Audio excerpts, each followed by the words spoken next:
Kingdom protista.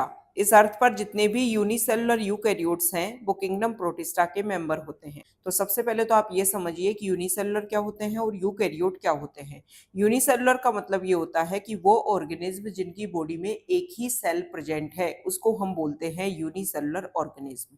और eukaryotes का मतलब ये होता है कि लिविंग होने के लिए सेल की रिक्वायरमेंट है कि मिनिमम एक सेल प्रेजेंट हो, तभी हम उसको लिविंग ऑर्गेनिज्म बोलेंगे।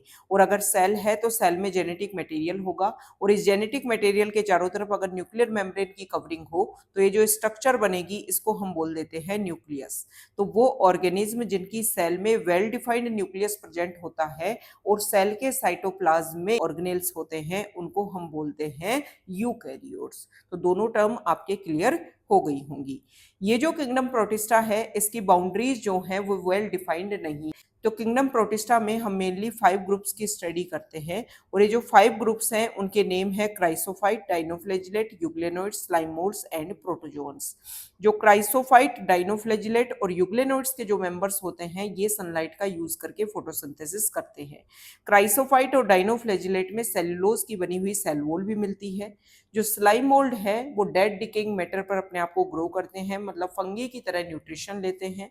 और जो प्रोटोजोन्स होते हैं वो एनिमल किंगडम के जो मेंबर्स हैं मल्टी सेलुलर यूकैरियोट्स उनके प्रिमिटिव एंसेस्टर इनको माना जाता है। ऐसा माना जाता है कि पहले सिंगल सेल के प्रोटोजोन्स बने, फिर उनमें कोऑर्डिनेशन होकर के multi cellular eukaryotes Animalia kingdom के मेंबर्स बने।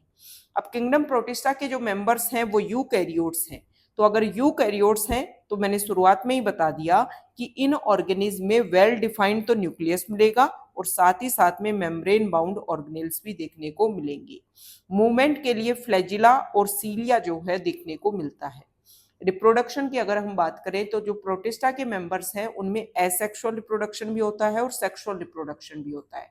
सेक्सुअल रिप्रोडक्शन में सेल का फ्यूजन, मतलब गैमेट जैसे स्ट्रक्चर बनने लग जाती है और उनका फ्यूजन होने के बाद में जाइगोट का फॉर्मेशन होने लग जाता है। हालांकि एम्ब्रियो का फॉर्मेशन जो है वो इनमें देखने को नहीं मिलता है।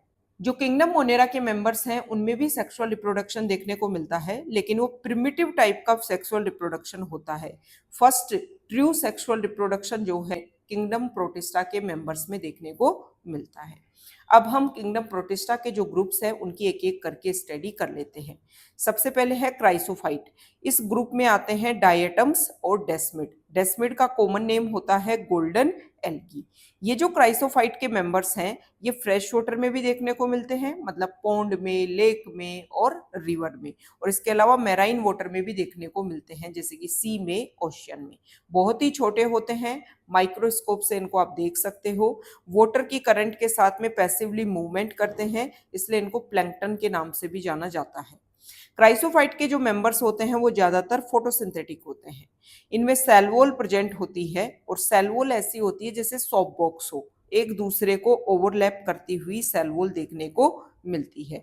और इनकी सेल वॉल में सिलिका का डिपोजिशन भी होता है, जिनकी वजह से इनकी सेल वॉल को आप डिस्ट्रक्ट नहीं कर सकते, ब्रेक नहीं कर सकते। तो जब इन डायटम्स की डेथ हो जाती है उसके बाद में इनकी सेल वॉल जो है वो काफी लंबे टाइम तक परसिस्ट रह पाती है, और फिर इस तरीके से जो डायटम्स है उनकी सेल वॉल का डिपोजिशन होकर के ये एक अर्थ जैसी स्ट्रक्चर बना लेते हैं जिसको डाई एटमोसियस अर्थ बोलते हैं। और ये जो डाई एटमोसियस अर्थ है ये बिलियंस ऑफ ईयर्स तक देखने को मिलती है। अच्छा, ये जो इनकी सेल वॉल है उसमें सिलिका का डिपोजिशन होने की वजह से ग्रिटी होती है, और जब ग्रिटी है तो इसका यूज किया जाता है पॉलिशिंग करने के लिए, ऑयल और सिरप के फिल्ट्रेशन के लिए। जो डायटम्स होते हैं वो ओशियन के चीप प्रोड्यूसर होते हैं। दूसरा ग्रुप होता है डाइनोफ्लैजिलेट। डाइनोफ्लैजिलेट नाम से ही पता चल रहा है, di means two, flagellate means flagella. वो ऑर्गेनिज्म जिसमें 2 फ्लैजिला प्रेजेंट है। ये जो डाइनोफ्लैजिलेट हैं ये अलग अलग कलर के देखने को मिल सकते हैं जैसे कि येलो, ग्रीन, ब्राउन, ब्लू और रेड। और ये कलर होता है इनकी बॉडी में जो मेन पिगमेंट प्रेजेंट होता है उसके बेसिस पे। इनमें भी सेल वॉल मिलेगी, और सेल वॉल जो है वो सेलुलोज की बनी होगी। इनमें 2 फ्लैजिला होते हैं, एक लॉन्गिट्यूडनली और एक ट्रांसवर्सली।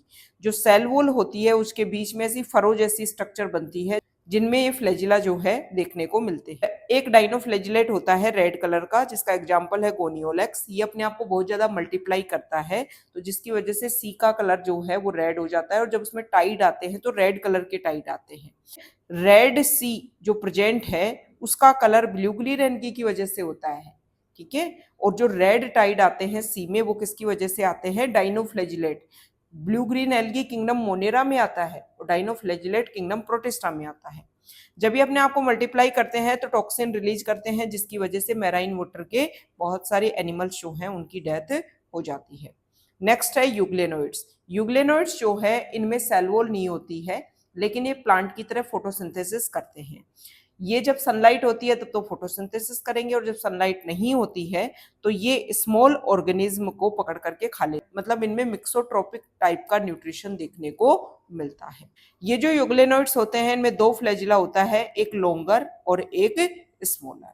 इसके अलावा इनमें सेल वॉल तो होती नहीं है, लेकिन बॉडी के चारों तरफ जो है वो प्रोटीन की कवरिंग होती है, और कवरिंग का नेम होता है पेलिकल, जो बॉडी को फ्लेक्सिबिलिटी प्रोवाइड करती है। अब नेक्स्ट टॉपिक है स्लाइम मोल्ड। स्लाइम मोल्ड जो है ये सेप्रोफिटिक होते हैं, जिस तरीके से फंगी अपना न्यूट्रिशन लेती है वैसे ही स्लाइम मोल्ड लेते हैं।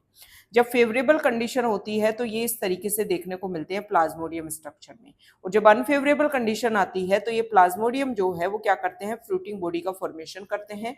इन फ्रूटिंग बॉडी के टिप पर स्पोर का फॉर्मेशन होता है, फिर स्पोर जो है वो एयर के थ्रू डिस्पर्स होते हैं, और फिर स्पोर्स जो है इनमें प्लांट के सेलुलोज जैसी, प्लांट सेल वॉल में जैसे सेलुलोज मिलता है वैसे इन स्पोर के चारों तरफ सेलुलोज की कवरिंग होती है, तो ये ट्रू सेल वॉल इन स्पोर में देखने को मिलता है। तो ये तो हो गया इनका कैसा फीचर, फंगी जैसा। ये फीचर जो है वो प्लांटी जैसा। और यहाँ पर अगर हम बात करें जब ये प्लाज्मोडियम होता है तो इसमें सेल वॉल नहीं होती है, तो ये हो गया इनका एनिमल जैसा फीचर। नेक्स्ट जो ग्रुप है वो है प्रोटोजोन्स। प्रोटो का मतलब है प्रिमिटिव और जोआ का मतलब होता है एनिमल। जो मल्टी सेलुलर एनिमल्स हैं उनके एंसेस्टर माना जाता है प्रोटोजोन्स को। प्रोटोजोन्स को 4 ग्रुप में डिवाइड किया जाता है, और बेसिस होता है लोकोमोटरी ऑर्गेनेल कि किससे वो अपना लोकोमोशन शो कर रहे हैं।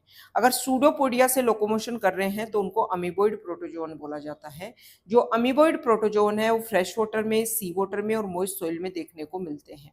इसके अलावा जो इनके मैराइन वाटर में मिलने वाले अमीबोइड प्रोटोजोन्स के एग्जाम्पल हैं उनमें सिलिका प्रेजेंट होती है। इनमें कुछ जो हैं वो पैरासाइट फॉर्मेट में भी रहते हैं, जैसे कि एंट अमीबा। एंट अमीबा हिस्टोलाइटिका की वजह से हमें डिजीज होती है, ये हम 12th में जो chapter human health and disease उसमें रीड करते हैं। नेक्स्ट है फ्लैजिलेटेड प्रोटोजोन्स। इनमें मूवमेंट जो है वो फ्लैजिला के थ्रू होगा। इसका एग्जाम्पल होता है ट्रिपेनोसोमा। ट्रिपेनोसोमा की वजह से एक डिजीज होती है जिसको बोलते हैं स्लीपिंग सिकनेस।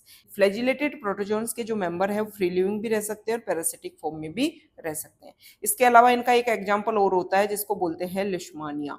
लिश्मानिया की वजह से एक डिजीज होती है जिसको बोलते हैं काला अजर या फिर दमदम फीवर। नेक्स्ट है सीलिएटेड प्रोटोजोन। इनमें मूवमेंट सीलिया की वजह से होता है और इनका एग्जाम्पल होता है पैरामीशियम।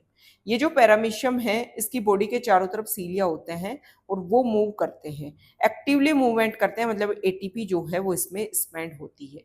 इनकी बॉडी में एक स्पेशल स्ट्रक्चर बनती है जिसको गलेट बोलते हैं, जिसके थ्रू इनकी बॉडी में फूड जो है वो एंटर करता है।